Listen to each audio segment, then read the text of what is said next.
उग्रवादी अटैक करते थे, और जब ड्यूटी लगती थी हमारे परिवार की कोशिश की, अब ये सब की बेचारे गिर जाते हैं। किस प्रकार का उनके साथ व्यवहार होता था, और अब अपनी सुरक्षा के लिए उनको पुलिस भी चलानी पड़ती, तो 302 के मुझे पड़ते थे खोदी अफसर। और आज ताकि देखो जा किसी के कोच में माठा में पा जाती है, शांति आ गई। क्या करती है कांग्रेस इसके तरफ कि हमारी सरकार बनाएगा, हमको हमारा 370 लगा 70 हटा के आपने बहुत अच्छा किया। उसी वक्त पार्टी से काट दिया, कैसे पार्टी से काट पार करो, यानी उनकी नीयत क्या है, इच्छा क्या है, भारत समझ में नहीं आई। अब तो देश समझ भी चुका है चीजों में। हम कई बार आपस की बातों के लिए वोट डाल देते हैं, लेकिन राष्ट्र के लिए वोट डालना सबसे जरूरी है। जब तक 2047 तक ये देश विकसित नहीं बनेगा, तो ये मान के चलिए कि पिछले 70-80 साल हमारे बेकार चले जाएंगे।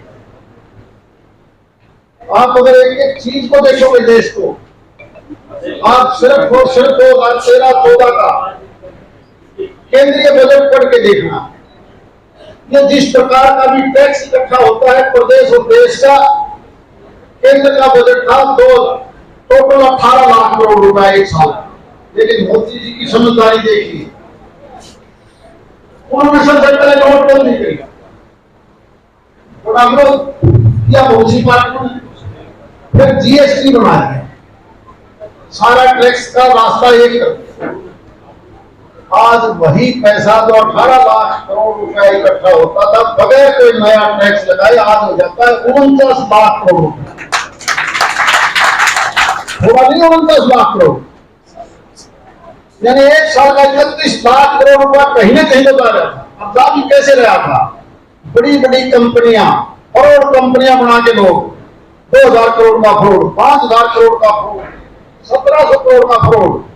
3 दिन पहले मैंने भास्कर की एक न्यूज पढ़ी, मात्र 4 व्यापारी मिले 5000 करोड़ का फ्रॉड करके। लेकिन क्योंकि जीएसटी में इतना टाइट कर दिया कि 6 दिन पे ये क्या करते हैं लोग, कंपनी बना लेंगे हैदराबाद, कंपनी बनाएंगे जयपुर, और लोगों के पैसे डाल देंगे, और उस कंपनी के मार्फत से पैसा भेजेंगे बाहर, कि हमने तो यहां से स्टील बार भेज दिया, हमने यहां से बाजरा बार भेजा है, और भेजेंगे बाठी मिट्टी, और वो सरकार से रिटर्न में वापस फाइल करवाएंगे कि हमने 5000 करोड़ रुपए की माल भेजा, एक्सपोर्ट किया है, तो हमें पैसा मिलेगा।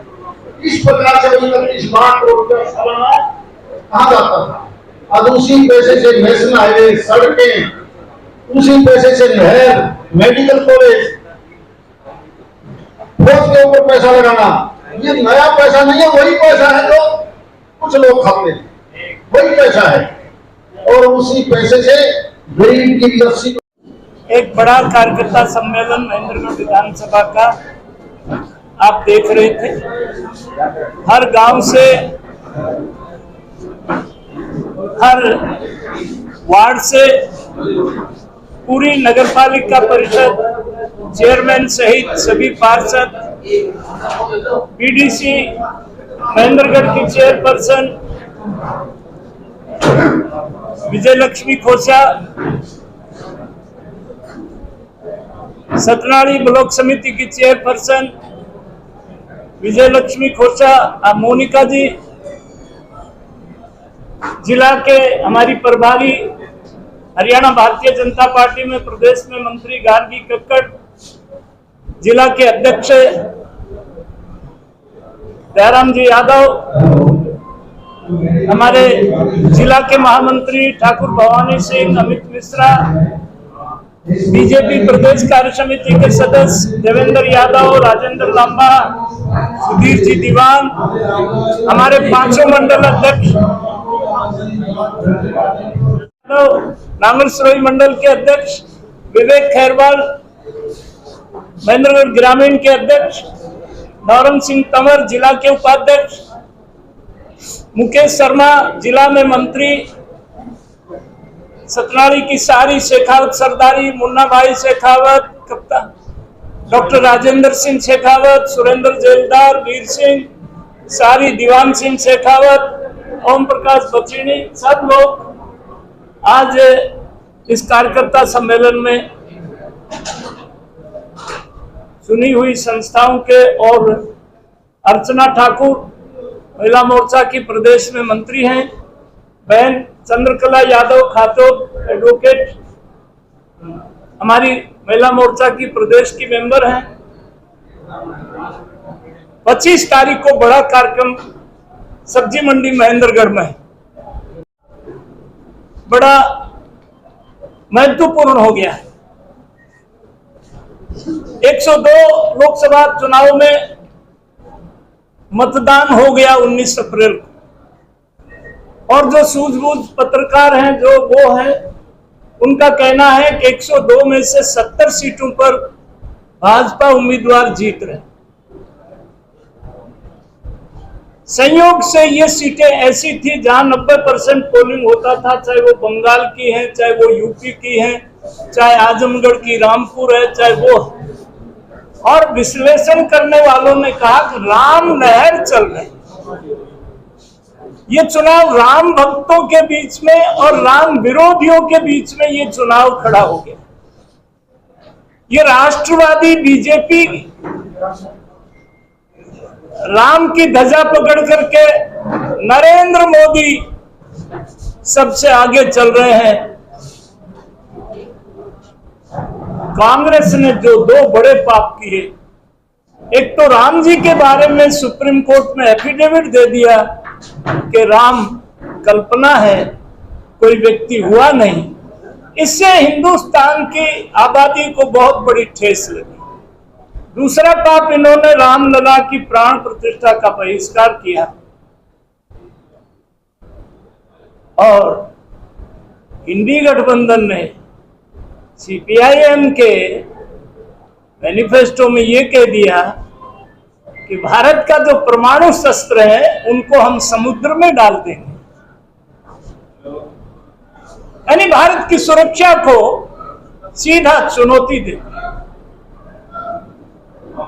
और कांग्रेस के घोषणा पत्र में तो मुस्लिम लीग की बदबू आती है।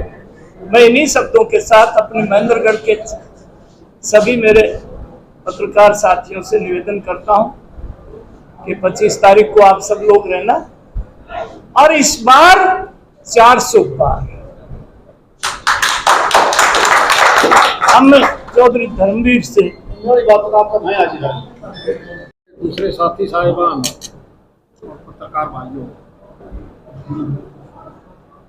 ये तो चुनाव जिसका एक फेज का चुनाव हो चुका है, और इस फेज में क्योंकि मतदाता ने कम मतदान में हिस्सा लिया है, एक तो आपके माध्यम से मैं सभी देशवासियों से प्रार्थना करता हूं, खासकर हरियाणा वासियों से, कि आप मतदान ज्यादा से ज्यादा करें। जब वोट हमारा बना है तो आत्मा की आवाज पर जहां वोट देना चाहते हो, वोट का प्रतिशत जरूर बढ़ाओ, क्योंकि आज देश को जरूरत है भारतीय जनता पार्टी। हम 2047 तक देश को विकसित देश बनाना चाहते हैं, और उसमें माननीय मोदी जी जिस लगन से 24 घंटे परिश्रम करके, पता नहीं रात को सोते हैं कि नहीं सोते, सारे देश को अपना परिवार मानते हुए वो सब काम करने में लगे हुए हैं जिसकी आवश्यकता बहुत पहले थी। लेकिन आज़ादी के बाद बहुत से साल हमारे बेकार चले गए, और इस बात को आज आम आदमी बहुत समझ चुका है। आपके माध्यम से मैं प्रार्थना करूंगा कि हम देश के अंदर शांति कैसे बढ़ सकती है, क्योंकि सुख शांति और समृद्धि होगी तभी हम आगे बढ़ पाएंगे। और आज के दिन ये तो दूसरी पार्टियां जिनका मैनिफेस्टो अलग अलग है, पता नहीं वो जितनी भी पार्टियां हैं सबका मैनिफेस्टो अलग है, चाहे वो दक्षिण भारत की पार्टियां हों, पूर्व की हों, पश्चिम की हों, वो गठजोड़ जरूर बना लिया, लेकिन देश को आगे बढ़ाने के लिए एक मैनिफेस्टो उनका नहीं है। एक दूसरे से लड़ाई लड़ता है मैनिफेस्टो। कोई कहता है मेरी सरकार बनाओगे मैं ये करूंगा, मेरी बनाओगे मैं ये करूंगा, यानी उनकी विचारधारा अलग अलग है। इस देश की अगर एक विचारधारा है, राष्ट्रीय विचारधारा है, तो केवल भारतीय जनता पार्टी की है, और उसके माध्यम से ही देश आगे बढ़ सकता है। दोबारा से यही प्रार्थना कि जो भी चुनाव हो शांतिपूर्ण हो, और अपने वोट का हर आदमी प्रयोग कर सके। आपके माध्यम से मैं ये भी प्रार्थना करना चाहता हूँ। सर जिस तरह से 25 तारीख की रैली रैली सब्जी मंडी महेंद्रगढ़ में है। निश्चित कर रखे इलेक्शन कमीशन ने, वैसे जिला प्रशासन उन्होंने भी कर रखा है। हमने जब भी बड़ा कार्यक्रम कोई किया है तो सब्जी मंडी महेंद्रगढ़ में। कौन नेता? मुख्यमंत्री जी और कल भारत सरकार के रक्षा मंत्री माननीय राजनाथ सिंह जी का कल समाचार के भाई आज शाम को हम फाइनल बताएं, क्योंकि राजनाथ सिंह जी तो राष्ट्रीय नेता हैं, प्राइम मिनिस्टर के बाद दूसरे नंबर पर वही हैं। तो कुछ क्योंकि पूरे देश में चुनाव हो रहे हैं, वो स्वयं भी लखनऊ से चुनाव लड़ रहे हैं, पर आज शाम तक उनका फाइनल हो जाएगा। और हम सब लोग तो रहेंगे ही, आपके देखे परखे लोग। क्यों दिनेश?